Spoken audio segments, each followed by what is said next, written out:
ಮರೆತ ಮೇಲಿನ ಧರೆಗೆ ಬಾರವೇ ಎಲ್ಲ ಜನುಮವೆತ್ತವೇ ಹರಿಯೇ ಎನ್ನಲಿ ಮರೆತ ಮೇಲಿನ ಧರೆಗೆ ಬಾರವೇ ಎಲ್ಲ ಜನುಮವೆತ್ತವೇ ತಂದೆ ತಾಯಿ ಬಂಧು ಬಳಗ ಎಲ್ಲ ನೀನೆ ಗೋವಿಂದ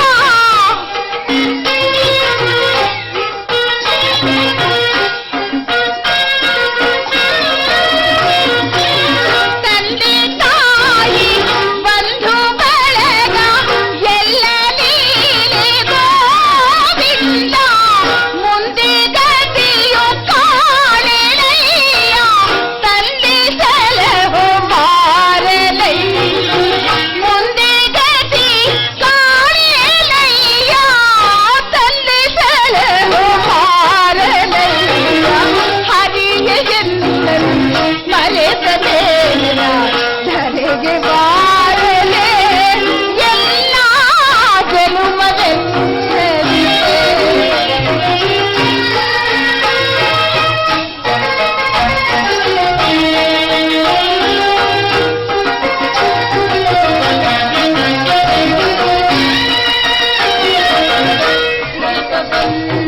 ನಾಮ ಹಲವು ಏನು ಚಿತ್ರ ನಾಟಕ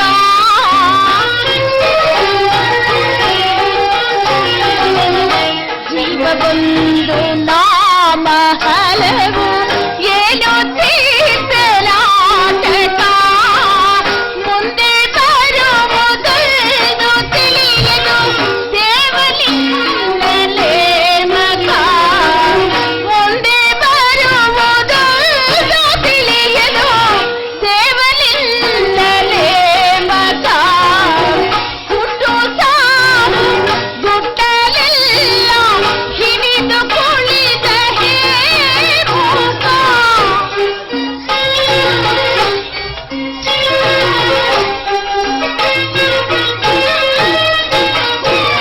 ಹುಟ್ಟು ಸಾವು ಗುಟ್ಟಲೆಲ್ಲ ಹಿಡಿದು ಕುಳಿತ ಹೇ ಮೂಕ ಬಟ್ಟ ಬಯಲೆಯ ಜಗದಿಗೆ ವಿದ್ಯೆಯೇ ನಾಯಿಕ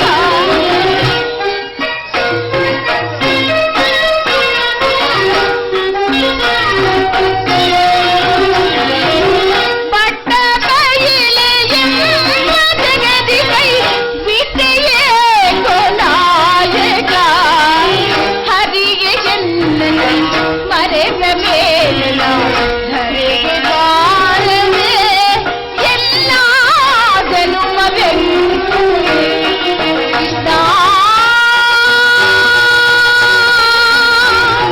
ಕೃಷ್ಣ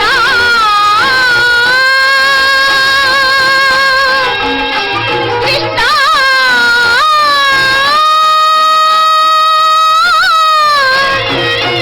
ಕೃಷ್ಣ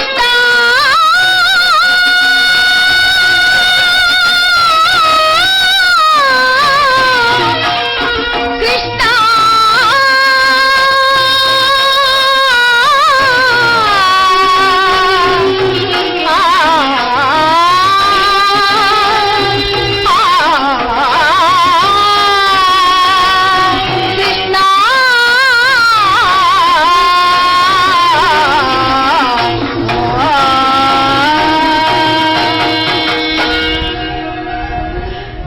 ಕೃಷ್ಣ ಪಾಂಚಾಲಿ, ಕಳೆದು ಹೋದ ದುಃಖದ ದಿನಗಳನ್ನು ಸ್ಮರಿಸಿಕೊಂಡು ನೀನೇಕೆ ಚಿಂತಿಸುವೆ? ಶಾಂತಳಾಗು.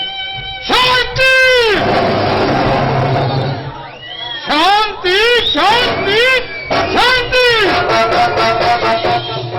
ಎನ್ನು ಬಿಟ್ಟಿಲ್ಲವೇ ನಿನ್ನ ಈ ನಿನ್ನ ಉಚಿತನದ ಭ್ರಾಂತಿ ದರ್ಪದ ಕುಡಿಕಿತ್ತೆಸೆದು ಅಡ್ಡಗಟ್ಟಿ ಬಂದವರು ಎಡೆ ಬಗೆದು ದಾಯಾದಿಗಳ ರುಂಡ ಮುಂಡಗಳನ್ನು ಕೊಂಡರಿಸದೇ ಬಿಡುವುದಿಲ್ಲ.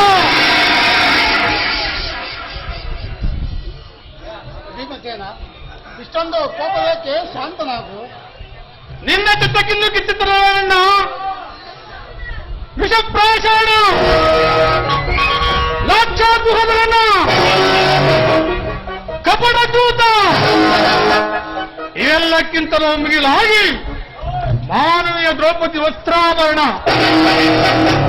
ಅವರು ಅಂತಹ ಬಲಾಢ್ಯರೇ ಆಗಿದ್ದರೆ ಓಟಾಧಿಕರು ಬಂದರೂ ಸಾವಟಿ ಇಲ್ಲದೆ ರಕ್ತಪಾತವನ್ನು ಅಳಿಸಲೇ ಬಿಡುವುದಿಲ್ಲ.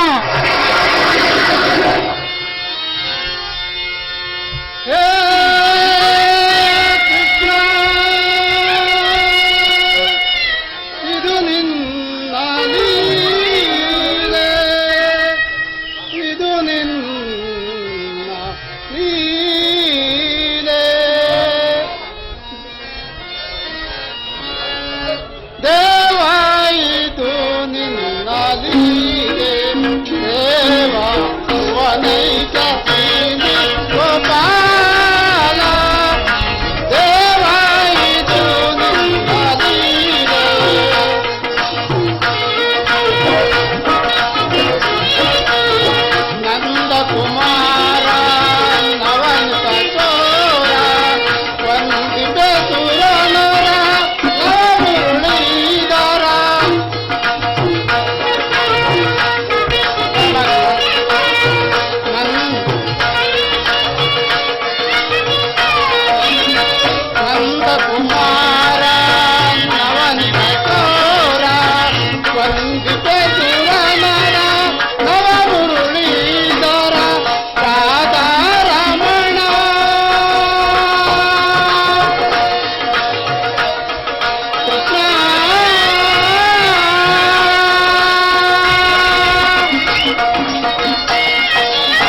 ಪಾಂಡುಪುತ್ರರ ಪ್ರಣಾಮಗಳನ್ನು ಸ್ವೀಕರಿಸು.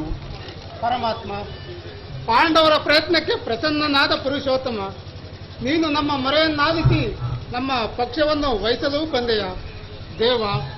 ನೀನು ನಮ್ಮಗಳ ಮೇಲೆ ಇಟ್ಟಿರುವ ಪ್ರೀತಿಯು ಅಪಾರವಾದುದು, ಅನನ್ಯವಾದುದು, ಅಮೋಘವಾದುದು. ಧರ್ಮನಂದನ, ಪರಮಾತ್ಮ, ನನ್ನನ್ನೇಕೆ ಇಷ್ಟೊಂದು ಹೊಗಳುತ್ತಿರುವೆ?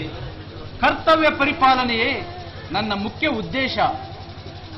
ಅದಂತಿರಲಿ, ಕೌರವರಿಂದ ತಮಗೆ ಬರಬೇಕಾದ ಅರ್ಧ ರಾಜ್ಯದ ವಿಚಾರವಾಗಿ ಯಾವ ನಿರ್ಧಾರವನ್ನು ಕೈಗೊಂಡಿರುವೆ? ಪರಮಾತ್ಮ, ಅಸ್ಥಿರವಾದ ರಾಜ್ಯದ ಆಸೆಗಾಗಿ ಅಪಾರವಾದ ಪ್ರಜಾಕೋಟಿಯನ್ನು, ಬಂಧು ಬಾಂಧವರನ್ನು ಯುದ್ಧವೆಂಬ ಎಮ್ಮಾರಿಯ ಬಾಯಿಗೆ ತುತ್ತಾಗಿಸಿ ಕಲುಷಿತವಾದ ಭಾರತ ಮಾತೆಯ ಶಿರದಲ್ಲಿ ಎಪ್ಪುಗಟ್ಟಿರುವ ರಕ್ತ ಕಣಗಳನ್ನು ಅದ್ಯಾವ ಜಲದಿಂದ ತೊಳೆದು ಪವಿತ್ರಗೊಳಿಸಲಿ? ಹೇಳು ಕೃಷ್ಣ, ಹೇಳು. ಅಂದರೆ ನಿನ್ನ ಮಾತಿನ ಅರ್ಥ? ಪರಮಾತ್ಮ,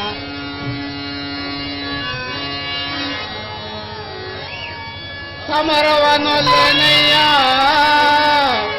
ಸಿರಿ ಸಂಪದದ ಆಸೆಗಾಗಿ ಮುರಾರಿ ಮೈಪನಾಗಿ ಪಾಪದ ಹೊರೆಯ ಧರಿಸನಯ್ಯ ಶಿರದಲ್ಲಿ ಬಂಧು ಬಾಂಧವರ ರಕ್ತದಿಂದ ಪವಿತ್ರ ಭೂಮಾತೆಯ ಅಪವಿತ್ರಗೊಳಿಸಲೆಂದು ಮುಂದೆ ಘೋರಾಕ್ಷಿಗಳನ್ನಿಟ್ಟಿದೆ ಕೈಸನೆ ಸಿಗದಿ ಶರಣು ತಂದಿಗೆ ಆಪತ್ತಂದುವೆ ಕರ ಮುಗಿದು ಬೇಡುವೆನು ಕೃಷ್ಣ.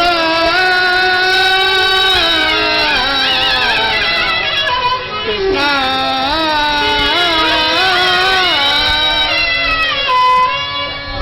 ಪರಮಾತ್ಮ, ತೃಣಮಾತ್ರ ಜೀವಿಗೂ ನೋವಾಗುವುದನ್ನು ನಾನು ಸಹಿಸಲಾರೆ. ನೀನು ನಮ್ಮಗಳ ಕಡೆ ಸಂಧಾನಿಯಾಗಿ ಆ ದುರ್ಯೋಧನ ಬಳಿಗೆ ಹೋಗಿ ಹೇಗಾದರೂ ಮಾಡಿ ಸಂಧಿಗೆ ಸಮ್ಮತಿಸುವಂತೆ ಮಾಡು ದೇವ. ಸತ್ಪುರುಷರ ಹೃದಯ ಮಂದಿರವು ದುಷ್ಟರ ದುರಾಚಾರಗಳಿಂದ ಅಪವಿತ್ರವಾಗಬಾರದೆಂಬ ಪವಿತ್ರವಾದ ಬೋಧನೆ ಇದು. ಆದರೇನು ಮಾಡುವುದು? ಯುದ್ಧವು ನಡೆದೇ ತೀರುವುದು. ಧರ್ಮನಂದನ, ಪರಮಾತ್ಮ, ನಿನ್ನ ಮನದ ಅಭಿಪ್ರಾಯವೇನೋ ಧರ್ಮಸಮ್ಮತವೇ ಸರಿ. ಇದಕ್ಕೆ ನಿನ್ನ ಸಹೋದರರ ಅಭಿಪ್ರಾಯ? ನಮ್ಮ ಅಭಿಮತ ಆಗ್ರಹನೆಂಬ ಗೊಡ್ಡು ಧರ್ಮದ ಕೊಟ್ಟು ಮೃಗಾಕಾರವಾಗಿ ಬಳಸಿ ಭದ್ರ ಕೋಟೆಯಲ್ಲಿದೆ. ಅದನ್ನು ಬೇರೆ ಮುನ್ನುಗ್ಗೋಣವೆಂದರೆ ಕ್ರಾಂತು ಎಂಬ ಪಾಶವು ನಮ್ಮನ್ನು ಮುಂಬರಲು ಬಿಡುತ್ತಿಲ್ಲ. ಕತೆ ಕೊಡಬೇಕು ಈ ನಮ್ಮ ಏರು ಜನ್ಮವನ್ನ. ಭೀಮಸೇನ, ನೀನು ಕೂಡ ಸಂಧಿಗೆ ಒಪ್ಪಿದಂತೆ. ಇನ್ನು ಅರ್ಜುನ? ವಾಸುದೇವ, ಆಗ್ರಜನ ಮಾತನ್ನು ಅನುಮೋದಿಸಿ ನಮ್ಮನ್ನೇಕೆ ಸಜೀವವಾಗಿ ಕೊಲ್ಲುವೆ? ಆದಿಯಿಂದಲೂ ಅಪಮಾನ, ಅಪಜಯ, ಅನಿಷ್ಟಗಳು ನಮ್ಮ ಇಷ್ಟ ದೈವಗಳಾಗಿವೆ. ಅವುಗಳನ್ನು ಬಹುಬೇಗ ತೊಲಗಿಸಿ ಮುಂಬರಲು ಪ್ರಯತ್ನ ಪಟ್ಟರೆ ಆಗ್ರಜನೆಂಬ ಮಮಕಾರದ ಪೆಟ್ಟು ನಮ್ಮನ್ನು ಮುಂಬರಲು ಬಿಡುತ್ತಿಲ್ಲ. ಏನು ಜನ್ಮಕ್ಕೆ ಧಿಕ್ಕಾರ! ಕೂಡ ಸಂಧಿಗೆ ಒಪ್ಪಿದಂತೆ. ಪರಾಕ್ರಮಿಗಳಾದ ಭೀಮಾರ್ಜುನರ ಸಂಧಿಗೆ ಒಪ್ಪಿದ ಮೇಲೆ ಇನ್ನು ನಕುಲ ಸಹದೇವರು ಅಗ್ರಜನ ಮಾತನ್ನು ಅನುಮೋದಿಸುವರು. ತಂಗಿ, ಕೃಪದ ನರೇಂದ್ರ ನಂದಿನಿ, ಏಕಮ್ಮ ಕಿನ್ನಳಾಗಿ ನಿಂತಿರುವೆ. ನಿನ್ನ ಪತಿಗಳ ಐವರ ಅಭಿಪ್ರಾಯವು ನಿನಗೂ ಧರ್ಮಸಮ್ಮತ ತಾನೆ? ಅಣ್ಣ, ಮಡದಿಗಾದ ಅಪಮಾನದ ಕಡೆಗೆ ಸ್ವಲ್ಪವೂ ಗಮನ ಕೊಡದೆ ಬಾರಿ ಬಾರಿಗೂ ಸಂಧಿಯನ್ನೇ ನಿರೀಕ್ಷಿಸುತ್ತಿರುವ ಈ ನಿರ್ಭಾಗ್ಯ ಪತಿಗಳ ಅಭಿಪ್ರಾಯ ನನಗೂ ಸಮ್ಮತವೇ ದೇವ. ಅದು ಹೇಗೆ ಸಾಧ್ಯ? ಮರೆತೆಯ ಪ್ರಭುವೇ ಮಹಿಮನೋ